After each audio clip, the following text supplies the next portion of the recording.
I am Amy Vetter, and welcome to the Breaking Beliefs podcast. This valuable time is for you to pause in your day and go on your own self-journey. Discover the beliefs that are holding you back from living your best life at work and at home. Learn from the guests on this show as they share their inspirational stories on how they found ways to break internal beliefs that were no longer serving them. Because if you believe you can, you will. And our podcast begins now.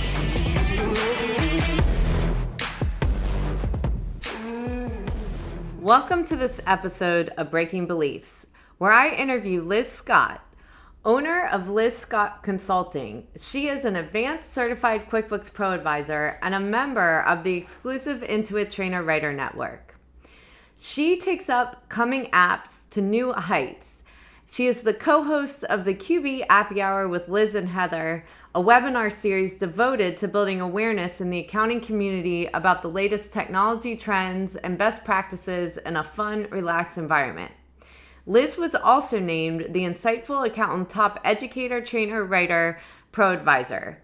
During this interview, we discuss her beginnings in Oklahoma and how she learned to overcome her limitations and take risks, be adventurous, and learn what she was good at. Those lessons have helped her to eventually tap into her entrepreneurship strengths and run multiple businesses with the confidence that she will succeed. You're going to find her stories very helpful in understanding how to uncover what you are good at versus focusing on what you are not good at and taking the risks that maybe you just haven't taken the leap at yet. I hope you enjoy this interview and share it, like it, and enjoy it for the lessons that you will have and be able to implement into your life. Welcome to this episode of Breaking Beliefs, and I'm excited today to have my guest Liz Scott on. So Liz, would you just give a little background on yourself and then we'll get started? Yeah. Hi, everyone. I am happy to be here and with Amy Vetter, like super cool, very exciting. So a little bit about me. I have throughout my life been inside of small businesses working with either our own family businesses. Growing up, that's kind of what we did. And it just was a natural progression to owning my own firm. And I work with small businesses and over the years, lots of integrations, which then turned into, man, I really love working with integrations. And so I started focusing on consulting and developing what do we want to see as accountants in a solution. And that has been my jam for quite a while. And then the other thing that kind of led into this relationship with Heather Satterley, where we created the Happy Hour together, and that's all about apps and accountants and sharing how-tos. Awesome. So great stuff that both you and Heather do, and Heather was interviewed prior, so happy to get into your story this episode. So to get started, we're just going to go all the way back to your beginnings. Where were you born, grew up, and what did your parents do? Oh my gosh. So I live in Oklahoma. I was born in Oklahoma and I've never lived anywhere else. Okay. But that allows me to, it's cheap living here. So that allows me to travel a lot, and travel super important to me, especially with my kids, because I want them to get out of our community and see how other people live. Great. So what did your parents do growing up? So my mom, she's more of a financial analytics has been her background. And then my dad has always been in some type of security. What does that mean? Well, so gosh, it kind of all over the place. My grandfather was part of the group that developed the flight simulator program. Okay. And so the programming and development of for FAA. And then my dad, of course, being exposed to programming, then decided to get into computers, and then that grew into, oh my gosh, this huge need for security. And so that's really kind of part of my story, is that my dad has been, and my grandpa have been these huge influencers in the developing world. Wow. So, did they take you into what they did? Did you ever go to their workplace or? Oh gosh, yes. Yeah. Work came home. So, and my very first computer was one of those that had a huge tethered cord that you couldn't bend the wires at all. Otherwise, the entire computer would break down, and your cord was like $1,000. Yeah. It was like, don't touch it. But, Yeah. I played Pong.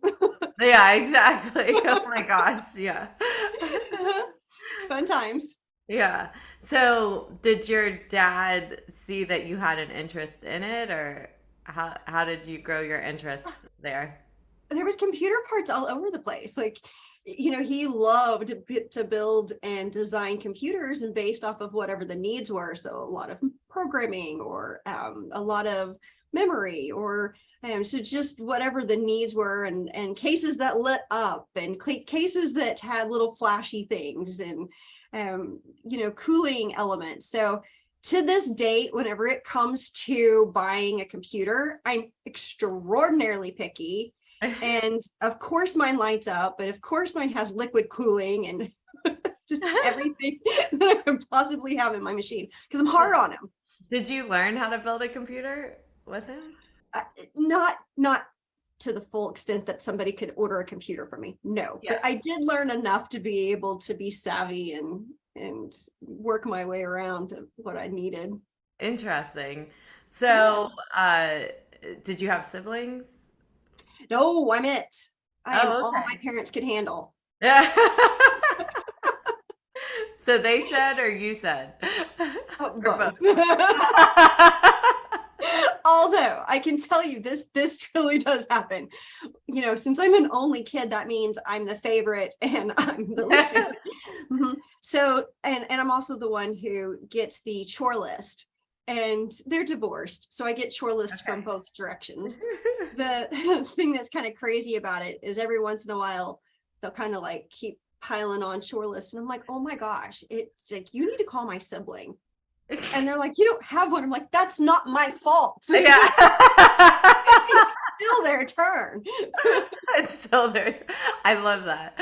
Yeah, I'm like, tag, where are My imaginary sibling. they? So when did your parents get divorced? How old were you? Like 3, it's a little. Oh, okay.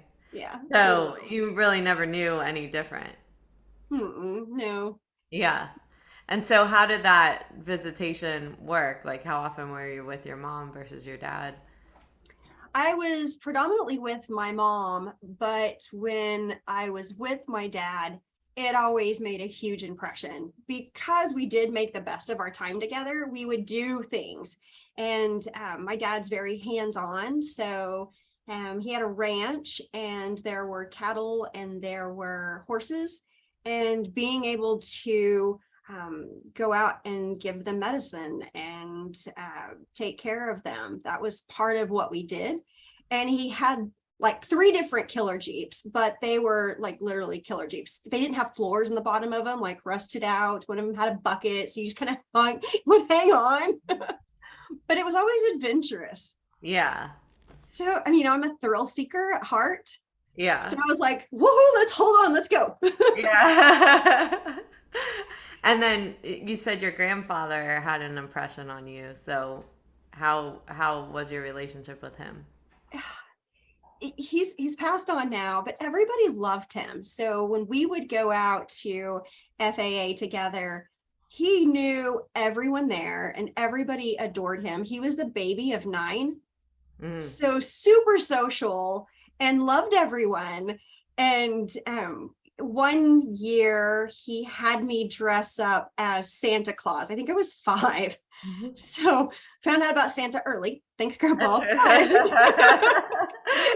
One of his really great friends, she stitched together the Santa Claus outfit. And I went to his work, And we just went around the entire base and we just had an absolute ball giving out candy and talking to people.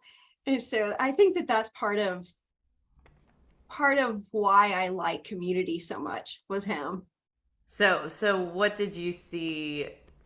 How did you see him build community? Networking is really important. People need people and they don't know of each other unless they're introduced to each other. So Right. if there's a need over here, then being able to take that to the other person and that's all that really mostly has to happen is this little introduction, this little 15-minute thing to be able to say, here's why you need to know each other. Right. And so you saw your grandfather doing that? Yep. Yep, there Yeah. was never a stranger. Restaurants, we'd leave there and the wait staff was always besties. And whenever he was older and he went to the hospital, the nurses would start to bring him things because they just loved him. Yeah. Yeah. He was just charming. Yeah. So when you were 5 or little, what was your dream? What did you think you were going to be when you grew up? Oh my gosh, what did I think I was going to be when I grew up, whenever I was that little? Um, I I I thought that I would go into some type of healthcare professional. And why did you think that? I've I really get something out of like there's a spark there that happens for me whenever I'm helping someone. Hmm. And I thought that was the only way to do it. Right. Yeah, when you were little. Mhm. So so as you went through school, did you play sports? Did you have any hobbies or activities that you did? 100%. So I'm 5'2", so I'm short, super short, I'm but in the 5'2" club with you. okay, good. Yeah. I wear heels. So my short little self, whenever I was in middle school, I had all my height early. And so I started running during PE and we were doing these little timed um, sprints. And then we started doing timed miles and then led up to 5 miles. And I was always in that pack of the first group, even with the boys. Hmm. And so the high school actually recruited me to run for them whenever I was in the middle school. Oh, And I wow. did track and ran Did sprints track? Did you and do cross relays. I was the country? last leg of the relay team. Yeah. Did you do cross country too or track? I did. Yeah. I wasn't as competitive in cross country, but I Mhm. did go and was part of the team to just stay active and running.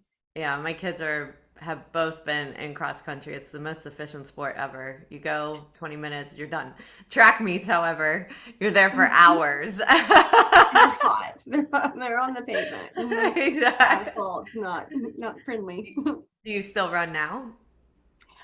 Only because I have a trainer who makes me. Okay. So Yes. you didn't enjoy running, it was just something that No, you I were. loved it. I loved Oh, it then. I loved it all the way till I was probably about 22. And at that point, it was like, I think I guess I was ran out. yeah, burned out on it. Mhm. Yeah. So, okay, so you went through school and then where did college come in or did it come into play? Yeah, my first experience with college, I passed the ACT. And so the big university in Oklahoma is OU. Hmm. And I was accepted into OU and I had a huge list of classes and I felt great until my first day. And this was just one of those lack of planning. So I had never gone out to the campus and scoped out where my classes would be. And I got there on my first day and I was extraordinarily overwhelmed. And the campus, is miles apart in buildings. Most people bicycle.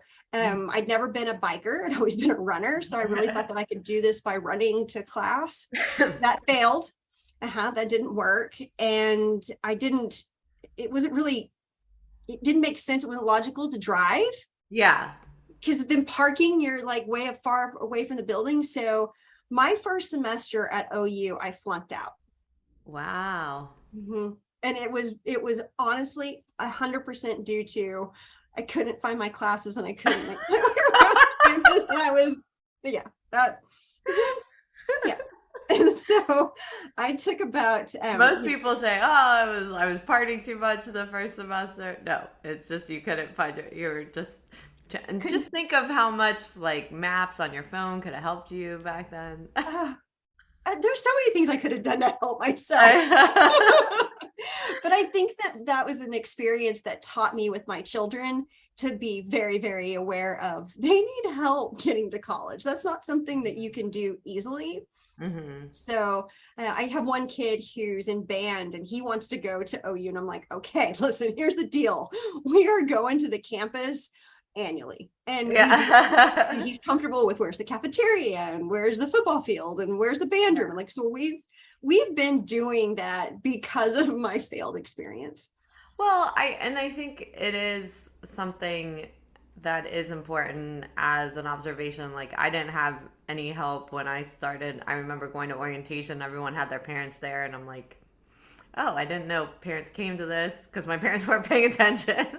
And so, and trying to navigate that all when you have all these questions, you don't realize how hard it is until you have your own child go through the experience and how many questions and how much help you're giving them. And you're like, wow, I'm so happy to be here for them to make this process easier. And how much you realize you missed out in that period of time of your own life of just having someone to ask. 100%. It's like, my daughter, she's in college. She graduated early. She graduated halfway through her junior year. And so it was like, okay, well, Wow. let's go put you in college. And so by the Yeah. time that everybody else was graduating, she had, 18 months of college credits. And for her, that was huge. But the thing that it did teach me was she's like me. A community college was the great place for her to start. But then it's scholarships. How do you apply for those? And the Right. FAFSA, it's like, what do you mean? And so but a bunch of those pieces of it, she really Yeah. needed help with. Yeah. So you dropped out and what did you do? Well, so because I was really good at math, I was immediately hired and in a position where I was paid too well, and I got really comfortable. So I stayed there for a What couple was of it? years in the finance department. Of And where? so Hobby Lobby, Oh, okay. yeah, and I worked in the finance department for them, and How did you get that job? I walked up, Oh, applied. really? You Yeah, I didn't was know like, oh, anyone? crafts. I had no clue. And so what happened was I started out as a cashier, and they're like, your till is always perfect. I'm like, I know.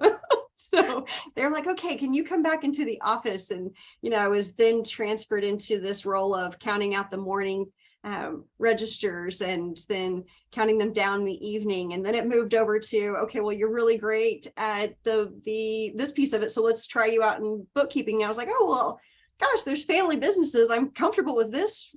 Okay. And that's why I was like, maybe I just don't need college. Yeah. That was dumb. That was so dumb. It was so dumb. Well, I remember when in college I was paying my way through and I had a server job and there was a guy we were like getting drinks, for our tables and I just asked him, are you at because I was at University of Cincinnati. I was like, "Are you at UC?" And he said, "I took a quarter off 6 years ago." I'll never forget that because that was like the problem with serving is like you start making better money than you would, in hourly jobs, and then it's hard to, you know, just stick it Oh, out, look. right? Yeah. Uh-huh. Yeah. It, it has been that's part of the other thing that I feel like with our kids. I said to my daughter when she started college, I was like, you don't have to hurry up and move out because getting that job makes it so difficult to maintain your grades. And everybody wants to move through college as fast as possible. You're Right. done. You've had 18 years of school. Right. You want something else in your life besides college, more education. But we told her, do all of your being wild and experiencing everything that you're supposed to do Right. without a job. Go to Yeah. school. Your job is college. And Right. that's worked out really, really well for her. She's Yeah. almost finished with her associates and she's 19 and she's getting ready to go over to the university to finish. So at UCO.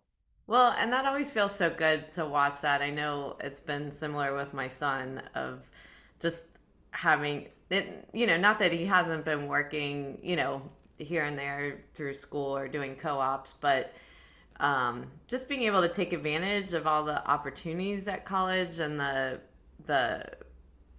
exposure to things that college for me was a means to an end. And I rushed through it and didn't get to really experience much of it because it was financially hard. And so it is so nice when you can do that for your children and allow them to explore. Explore who they are too. Yeah.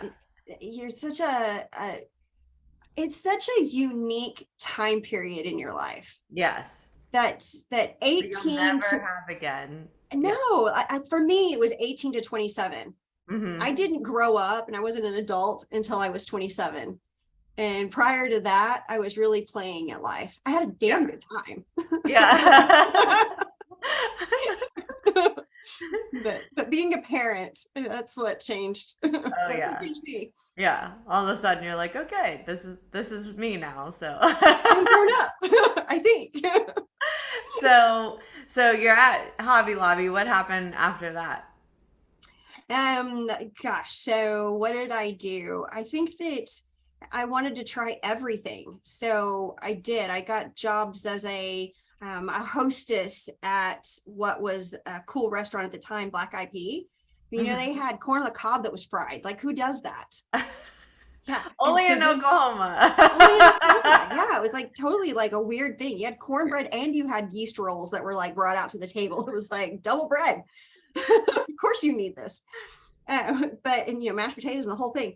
So what happened with that job was hilarious because again they were like, oh my gosh, you do such a great job of seating people, so organizing and never double booking my wait staff. And then they were like, why don't you just try being a waitress? Oh my god, what a totally different experience. And I learned that I suck at it. I was the person who got the penny tip. Yeah. And so what do you think the difference was for you? Orchestrating versus being the one The dealing server, with the customer service. it was it was the lack of appreciation that I think that a lot of people get as a waitress or waiter. Mm-hmm. And um the at the time, the shift that I was working was a lot of the coffee shift. And Mm-hmm. so people would come in and they'd want, a little bit of egg and some coffee and then want to hang out all day Have a or at least 50 until the cent lunch. tip. Yeah. Yeah. And it was just like, kept on asking for things. And I'm like, oh my gosh, I think I'm like literally making $2.13 an hour. And that Right. was really frustrating. Yeah, yeah, yeah, yeah. So, and that's kind of another lesson right there too, is we promote people not necessarily to their greatest strength. Yeah, It's just people believe that's the next step for everyone, but it might have not been, based on your personality or what your opportunities are. So it's always interesting how that happens because we see it so much in accounting firms and corporate, and so forth, 100%. where it's like you get promoted to this place of I'm not a people person. Like I'm actually a person that organizes and structures and directs, and that I'm really good at, or I do the Oh, math or the accounting behind the scenes, but don't, put me in that position to deal with negativity or, someone being rude. I think that that's like a huge struggle even in our industry that we faced last year is we wanted to go through this rapid growth and we hired 10 people thinking that people would be able to move into these spots of managing and moderating all of the activity of the projects that were coming in, of Right. the reoccurring tasks. And also being able to go in and do the work. And that was a big learning experience because I've always been very hands-on. I like seeing the entire picture. I want to be able to do all of it. Mm-hmm. I'm extraordinarily independent. And if I don't know it yet, that's an opportunity for me. Mm-hmm. And what was interesting is hiring into these different positions, just like you said, some people don't shine across a lot of different Right. streams. Yeah. And those people, I have found, too, when you're someone that does, you're more malleable and taking on different types of roles, they don't understand someone that's not a one channel person. Yep. Where a head works like that. It's either like you're a subject matter expert in this, or you can actually dabble in a bunch of different areas, but it's hard for the two brains to understand each other when they're Totally. like that. Yeah. And my brain, for me, I get extraordinarily underwhelmed with routine. Yes. Yes. That's what I always say. Like, once I'm in maintenance, I am unhappy, I'm suffocating. But other people in maintenance that's where they want to be. Like, that makes them happy. And so you really need both because, once I've fixed a project and so forth, and I'm like ready to move on. But other people are like, no, I like the routine, knowing what I'm going to do every day and so forth. Yeah, and that's funny because even in accounting firms, we had team members who loved the projects. They wanted the new to come in, and so that was exciting. And they were like really hard hitting on the projects and would go in and dig in, and which I can relate to. Yeah. And then we also had a bookkeeper who she cracked me up. She was on the opposite end of the spectrum. She's like, give me my assignments and a pizza, shut the door, and don't come back. Right. And a pizza. Yep. Yeah. Yep.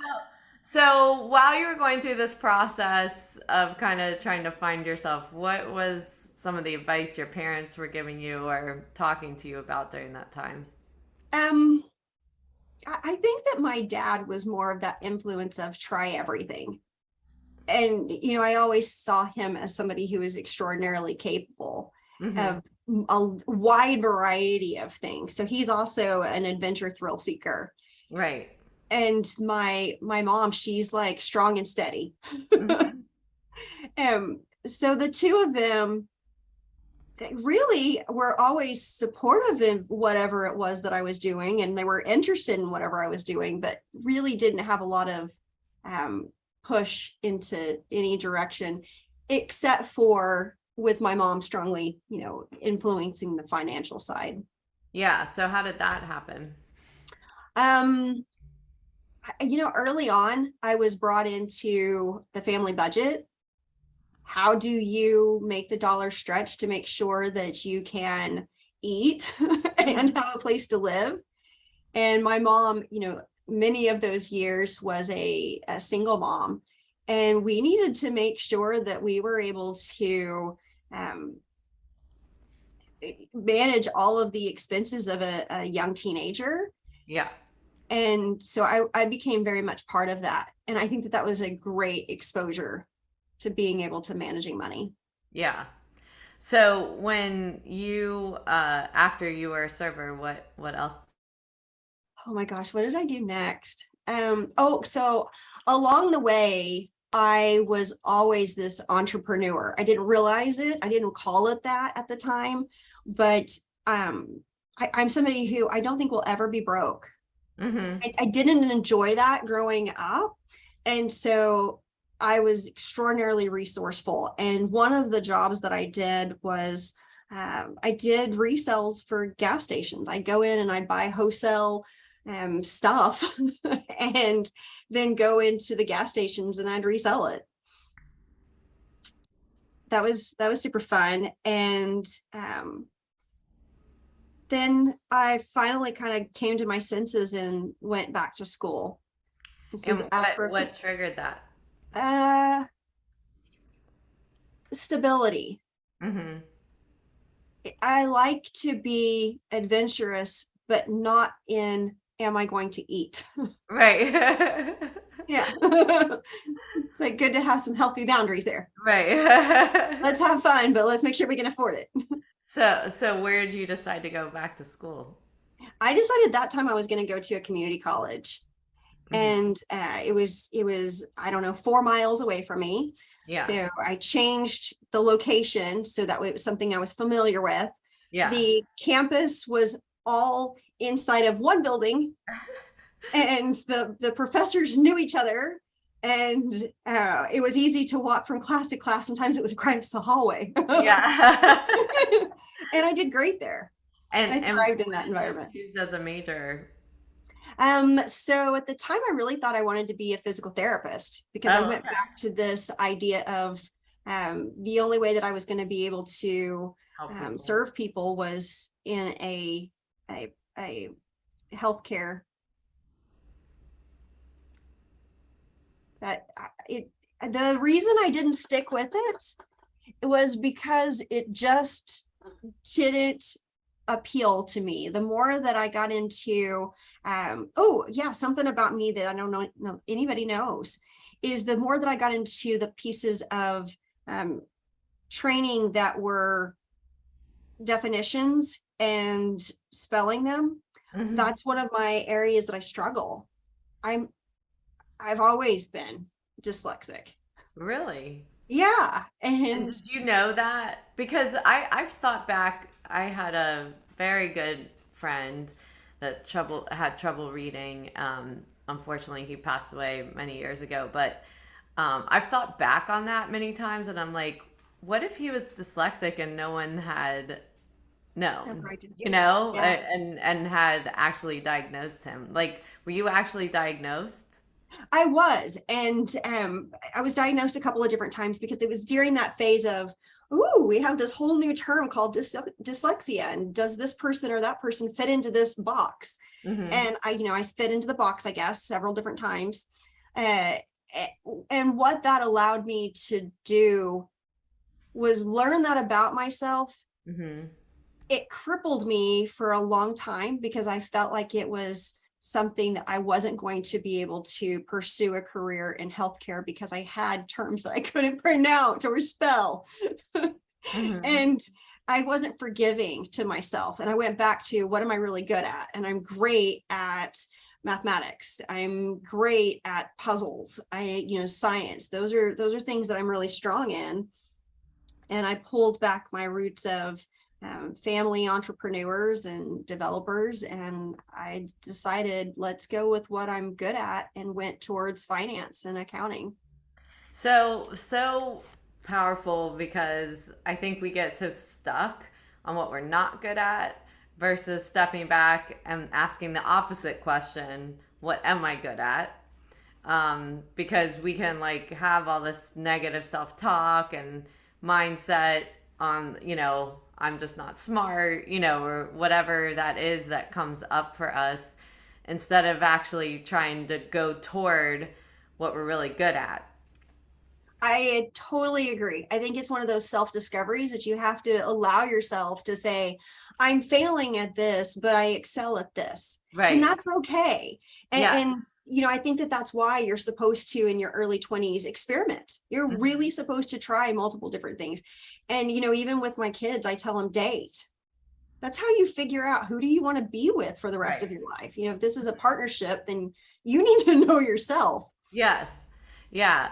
And, I think too, this goes toward what we were talking about just a little bit earlier in business is, just realizing when you hire people that you should hire people of the things you're not good at versus trying to hire people that are exactly like you, because that's another important thing to understand is what am I good at so that I hire the people that are good at the things that I'm not good at. Yeah, well, you balance each other out. Yeah. Yeah, I And mean, so, that's how you create those strong relationships. yeah, and get those maintenance people in if that's not your thing, that they're good with the routine, they're good with dotting the i's, crossing the t's, and let them take care of that. I know I fully appreciate that. So the dyslexia, How old were you when you discovered it? I was fifth grade. Okay.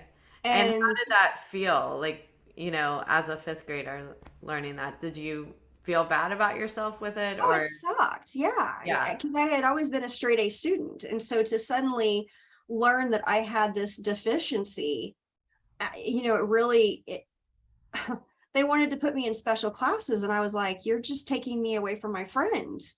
Mm-hmm. And I feel singled out and isolated and different. Mm-hmm. And I think that part of what I learned was it's okay to be different during Right. that time period, but it took a while to get there. And Mm-hmm. I really had to fight hard to be able to say, I don't belong in these special classes. Let me go back. I can adapt. I can accommodate. And I did. And so, by the time that I was graduating high school, I was in honors almost everything to be able to prove to everyone, including myself, but really the teachers, because it was my fifth grade teacher who was so hard on me that I think I was always proving to her, screw you. Look, I'm in honors and I'm doing well. Yeah. I Mhm. had a bad fourth grade teacher. Make a bad you, impression. you just you don't forget those ones that make it so hard on you. So did did the kids treat you any differently or was that basically No, they had no idea. They were like, why are you out of class? yeah, Where are you going? yeah, Can I yeah, go too? yeah. I was But like, you it don't was want to this go. was it this teacher though that was hard on you is the one that helped them discover that this was the case though?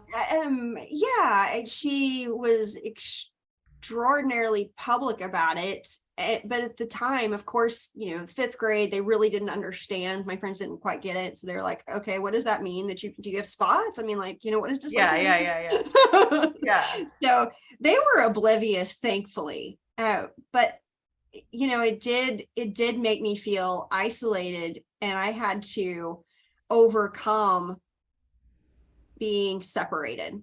Yeah.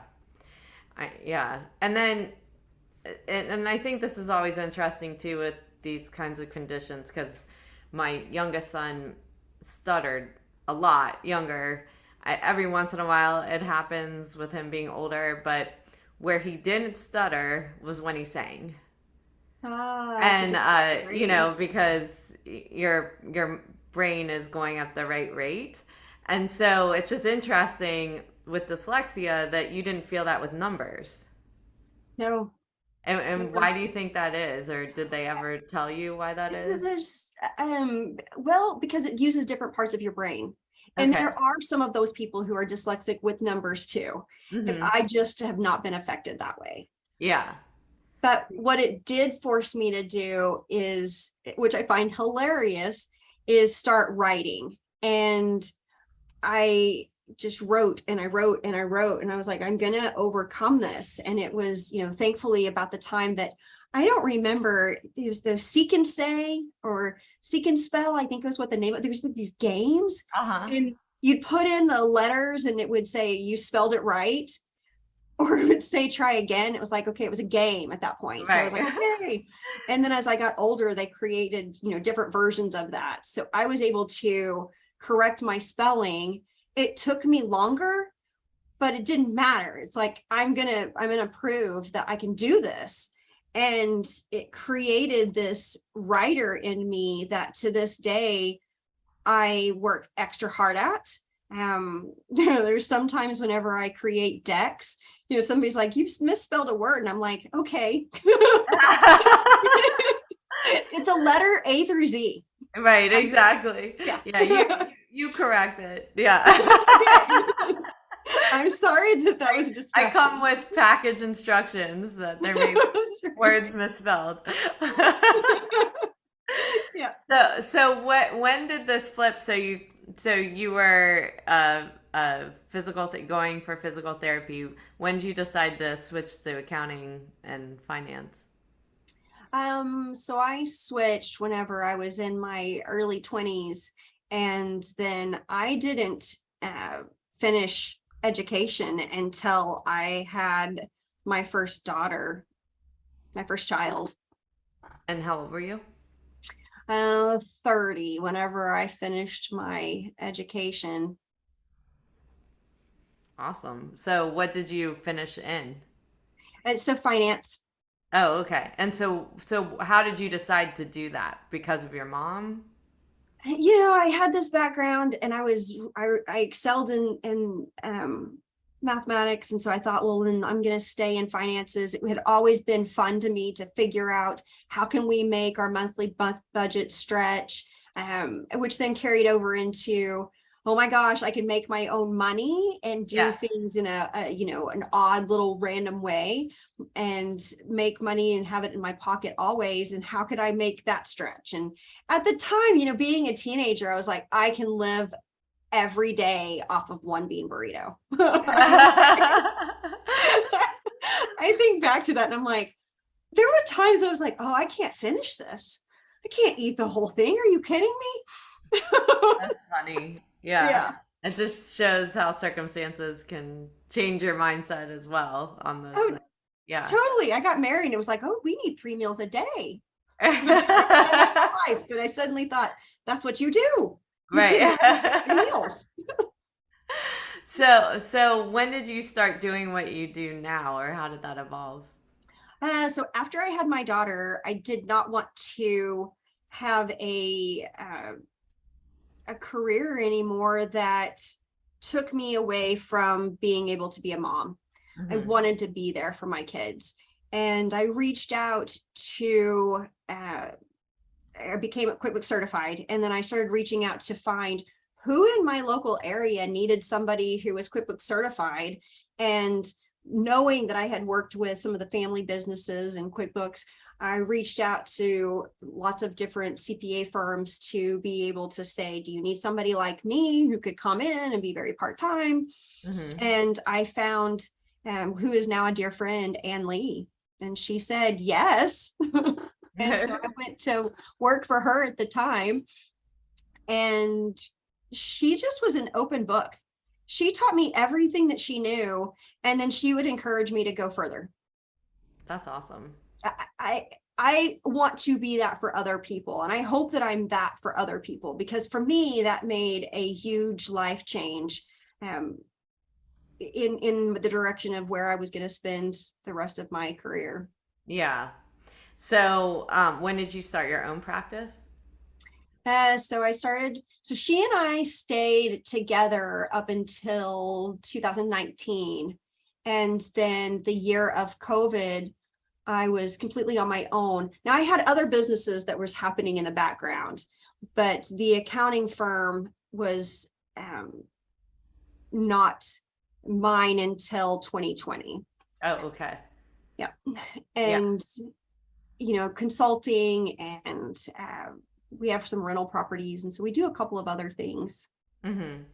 And then when did you figure out, was it through becoming did you become a QuickBooks certified pro advisor to get involved with technology, or did you do that because it seemed like the right thing for what you were doing in accounting and then got more involved in technology and were like, oh, I remember Yeah. doing this with my dad? Yep. Yep. And so my dad has always been somebody who's part of that beta test for Microsoft. And with him, I saw certifications as something that he kept up. Mm-hmm. And I thought, okay, well, certifications definitely matter. Right. And that's what I did. Was there was a 6-week course at the Votech. I was like, okay, I'm going to go get certified. And after 6 weeks, I had already been using QuickBooks, so I felt comfortable, but I really wanted that piece of paper. Yeah. So, what do you think has been in what you do today? Where do you feel like you emulate from these things you've learned from your past, and where you feel your strengths best are and your confidence to do what you do? I'm an adventurer. I love the thrill of a new conquest. Mm-hmm. So I do best in discovery mode. Whenever I stay in discovery, I wake up excited to go and learn more. Hmm. Get energized. So which is why I love having the background of accounting and using that to propel the development of the tech. Yeah. And And so that how do you never do that gets boring to today? me. So how do you do that today? So the consulting firm, Liz Scott Training and Consulting, predominantly what we do is we work with solutions to be able to say, are you utilizing best accounting practices? Are you resonating with our industry to be able to hit the market? Or is there not enough of a distinction between what you do and what other firms like you do or applications? And then, testing. You have bugs? Do you have enough training that's out there? Those are all areas. And then integrations is a big part. So, do they have an open API that I can pull in and I can connect to other apps? And what does that look like? And then foster those relationships and connections to make sure these apps know of each other and that they're talking. Because one of the things that I find extraordinarily frustrating as an accountant is connecting apps and they not work with each other. Right. It's hard. And so Yeah. you've got to have this little band-aid glue. I know everybody thinks about Zapier as the glue, but sometimes that gets broken and you've got to Yeah. go in and you've got to manage it. So apps are never just set it and forget it. There's Hmm. always maintenance there. Yeah. So do you consider that being a technologist? I do. Yeah. Yeah. Hmm. Yeah. Because I think the term sometimes people might think it's more like your dad that's doing the building of a computer and networking of computers or servers.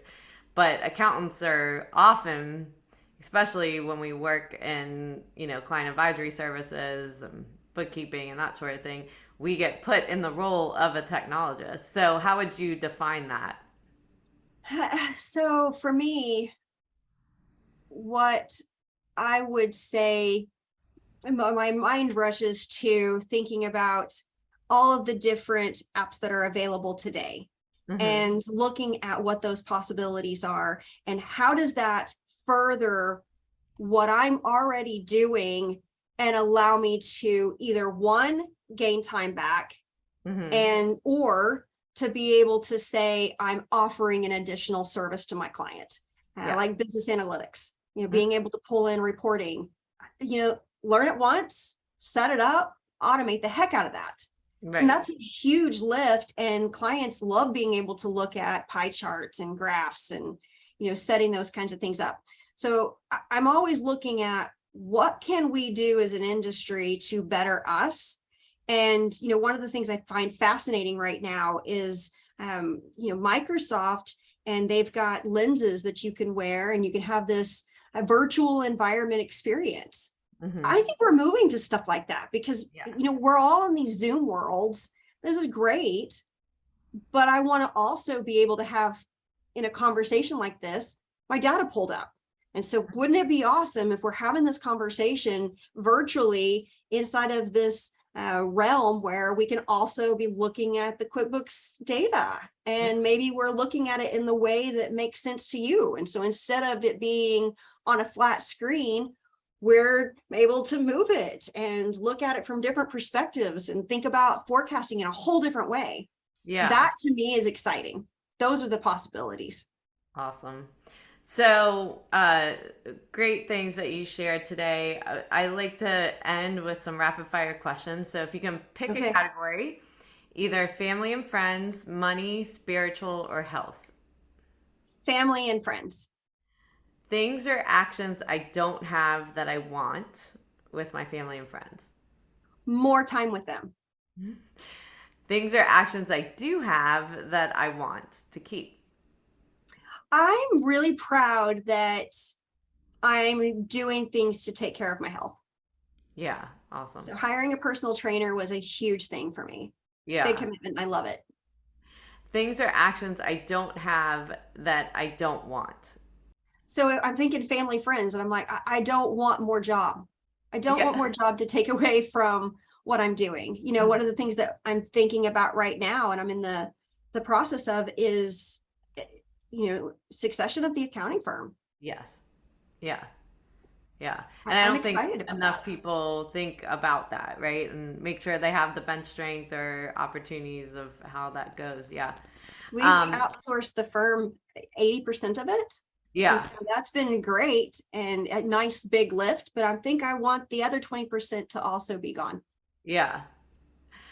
Things or actions that I do have that I don't want. That I do have that I don't want. Uh Well, I, accounting firm. huh. Yeah. So, I want to share that experience that I'm going through. And one of the things that, I'm starting right now is working with a brokerage. And Hmm. I want that to be something that's very public. I want Yeah. other people to know, what are we doing? What are we experiencing? And Yeah. it's kind of like sharing your dirty laundry. Yeah. Everybody's got it. So let's just go ahead and talk about it. Yeah. Yeah. I went through selling and accounting practice many years ago, and it's just an interesting experience because the buyers that come think they have to be you. And it's like, no, you have to be a business owner that knows how to run a business and learn enough that you can deal with these components, and you'd be there along the process. But it's interesting watching how people think and look at the opportunity. So yeah, happy to be here with any questions you have as well when you go Oh my through. gosh, I appreciate that. I mean, the workflows I think that we have designed and the automation is is a huge asset for the accounting firm. The reoccurring work, all of those things are really the pieces that people want to purchase. Yes. So, with all of that, anything that we haven't talked about or that you want people to walk away with as something you want to emphasize before we end today's talk? I One of the things that resonates with me personally that's part of your messaging is creating this balance. Mm-hmm. I don't know that work-life balance is really a thing that I will ever be able to achieve. I think that it's always a bit of a juggle. I'm a thrill seeker. Mm-hmm. I'm always gonna probably have too many balls. Right. That's okay. Yeah. But I think that the forgiveness of, you might fail. It's Mm-hmm. okay. Yeah. And you learn things along the way. My Right. failure at college, my first go around was, something that I'm able to teach my daughter and my son. They don't Right. have to have that same failed experience. Exactly. Yeah. Awesome. Well, thank you so much for being on today and sharing your story. I've enjoyed it. Thank you so much for having me. And now for my mindful moments with my interview with Liz. So many great tidbits here to take away from this discussion. And I think overall was just understanding her beginnings and how we get influenced over time and can eventually go back to those things that we didn't even realize as a child we enjoyed, which were some of the things she talked about with her father of building computers, working on the ranch and taking risks, and her mom being a financial analyst and really understanding how putting together a family budget uncovered this whole area of Liz where she really liked numbers.